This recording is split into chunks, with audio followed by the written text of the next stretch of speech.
ऋषि दयानंद ने कोई बिल्डिंग नहीं बनाए थे, एक विचारधारा जनमानस में उन्होंने प्रस्तुत किया। देखिए आर्य बिंदल वाले ये कितने बदतमीज हैं।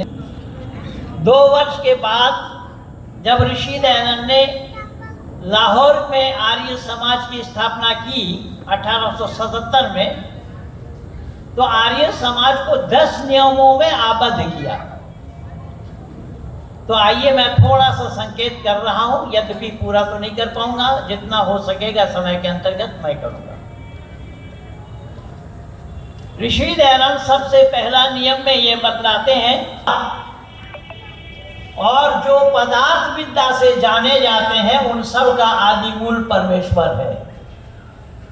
परमेश्वर के नाम से उस समय भी लोग लड़ रहे थे, उन दिनों में भी लोग लड़ रहे थे, और आज तो और ज्यादा लड़ रहे हैं। आज सब अपने को ब्रह्म ज्ञानी मान करके सत्संग कर रहे हैं। लोग कह रहे हैं सत्संग है, और सत्संग में सुना ये रहे हैं, एक कथाकार सुना रहे हैं, एक चिड़िया 36 मन गुड़ के एक डली को लेकर के उड़ रही है। सुनने वाले कहते थे सत्यवचन महाराज, सुनने वालों को ये पता नहीं कि वो चिड़िया कौन सी है, कितनी बड़ी चिड़िया है जो 36 मन गुड़ के डली को लेकर के उड़े, वो कोई पूछने के लिए भी तैयार नहीं है। तो इस तरीके के कुसंग को ही सत्संग कहा जाता है, जबकि वैदिक मर्यादा वो नहीं है। वैदिक मर्यादा है यथार्थ चीजों का वर्णन करना, यथार्थ बातों को रखना, सच्चाई का उजागर करना। ऋषि दयानंद ने चौथा नियम इसलिए लिखा है, सत्य को ग्रहण करने और असत को छोड़ने में सर्वदा उद्यत रहना चाहिए। किसको? प्रत्येक मानव मात्र को। तभी ऋषि दयानंद ने सत्यार्थ प्रकाश को शुरू किया। सत्यम वदिष्यामि ऋतम वदिष्यामि, जो कुछ भी बोलूंगा सत्य बोलूंगा, सत्य के सिवा कुछ नहीं बोलूंगा। लेकिन ये बातें केवल कोर्ट कचहरी तक ही सीमित रह गया है। हमारे पास ऋषि दयानंद ने दिया है, लेकिन हम लोग इसको ले नहीं पाए। आर्य समाज का एक भी नियम लागू नहीं हो पाया।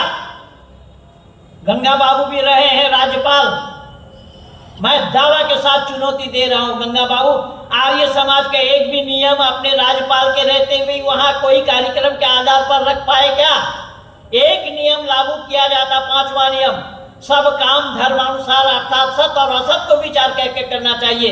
यह नियम अगर लोकसभा में लागू हो गया होता, यह नियम राज्यसभा में लागू हो गया होता, यह नियम विधानसभा में लागू हो गया होता, तो कहीं पर कोई अनर्थ, अन्याय, अविचार, अत्याचार, दुराचार, भ्रष्टाचार नहीं होता।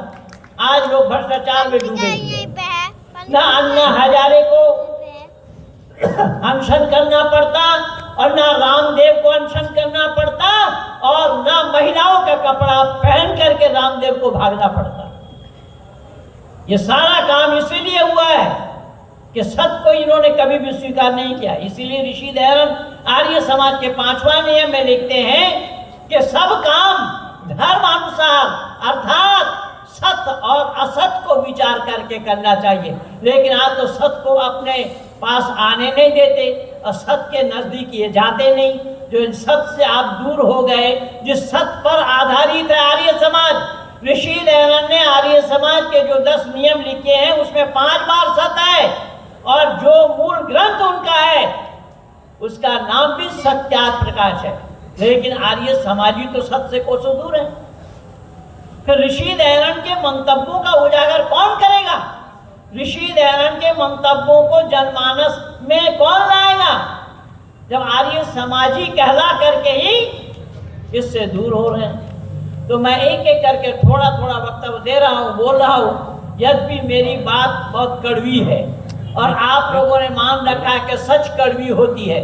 सच कड़वी नहीं होती। सच को बोलने के लिए कलेजा चाहिए, सच को सुनने के लिए भी कलेजा चाहिए। कोई अगर कहे कि रसगुल्ला कड़वी है तो रसगुल्ला कड़वी हो जाएंगे क्या?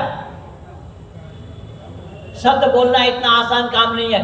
भीष्म पितामह भी सत्य बोल नहीं पाए। जब माँ द्रौपदी हंस रही थी, भीष्म पितामह ने पूछा हंसने का कारण। माँ द्रौपदी पूछ रही है कि आज आप धर्म उपदेश दे रहे हैं, उस समय आपका धर्म उपदेश कहाँ चला गया जब भली सभा में अपमान किया जा रहा था? भीष्म पितामह ने क्या बोला कि मैं तो कौरवों का अन्न खाया था, उस अन्न से जो रक्त बना वो गलत रक्त बन गया। जब वो अर्जुन के बाण लगे तो सारा गलत रक्त निकल गया, मैं धर्म उपदेश देने लगा। पर ऋषि दयानंद एक नरेश के पास रह करके नरेश के अंजल से समय अतिबाहित कर रहे हैं, और वही नरेश जब एक वेश्या के साथ समय बिताने लगे तो नरेश कान ने दयानंद को सद उपदेश देने से रोक नहीं पाया, और दयानंद ने साफ कहा, राजन आप एक शेर हैं, इस कुतिये से क्या काम। सत्य बोलना इतना आसान काम है, लेकिन ऋषि दयानंद ने सत्य को छोड़ा नहीं। अनेक राजा महाराजाओं ने ऋषि दयानंद को प्रलोभन दिया कि हमारा राजपाट का आधा हिस्सा आपको दे दूंगा। स्वामी जी ने कहा पर परमात्मा के राज को मैं कैसे पार करूं। राजा ने कहा कि स्वामी जी इतना बड़ा दानी आपको नहीं मिलेगा। स्वामी जी ने फौरन बात को पलट दी और कहा कि राजन इतना बड़ा त्यागी भी आपको नहीं मिलेगा। ये थे दयानंद। अध्ययन क्या दशा है वो बताने की आवश्यकता नहीं है, सब लोगों के नजर के सामने है।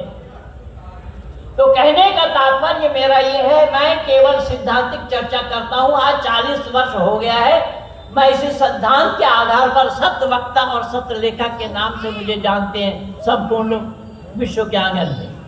परमात्मा की असीम अनुकंपा है, मैं स्पष्ट वक्ता और स्पष्ट लेखक के नाम से अपना परिचय बनाया हूं। तो जो मैं आप लोगों से ये कह रहा था कि ऋषि दयानंद ने ये बताया कि सब सत्य विद्या और जो पदार्थ विद्या से जाने जाते हैं उन सब का आदि मूल परमेश्वर है। तो शायद ऋषि दयानंद ने ये सोचा जब पदार्थ